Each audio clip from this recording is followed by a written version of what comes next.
Ako si Ian, isa akong solbetero at ito ang kwento ko.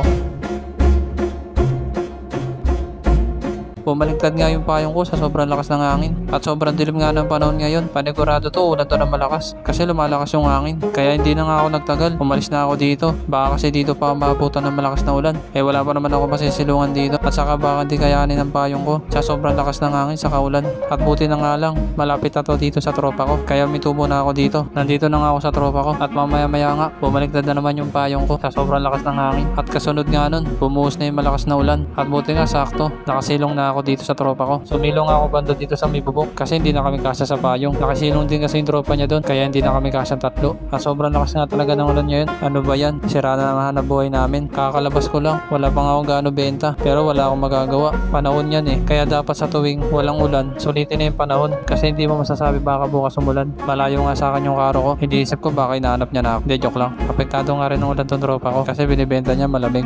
Nagpaalam na nga ako sa tropa ko kaso hindi niya ako naririnig. Kung mag-alala tropa, parehas tayo nararamdaman. Hindi pa rin nga tumitigil yung ulan kaya nadesisyon na akong umalis at umuwi na lang kasi isang oras na ako nakatambay dito. Hindi pa rin talaga tumitigil yung ulan. Siguro hindi ko talaga panahon to para magtinda. Deserve ko naman siguro para magpahinga kasi sa hindi nakakaalam, ang buhay solbetero ay walang pahinga kasi kapag hindi kami nagtinda, wala kaming pera. No work, no pay. Ganun ang buhay ng isang solbetero. Kaya malaking swerte talaga sa amin kapag may order ng ice cream sa amin. Humitubo na nga ako dito kasi nasira yung payong ko. Hindi na nga makakapagtinda kaya uwi na lang ako. Kung nagustuhan mo pala yung kwento ko, pakilike naman siya ka-share. Hanggang dito na lang. Salamat.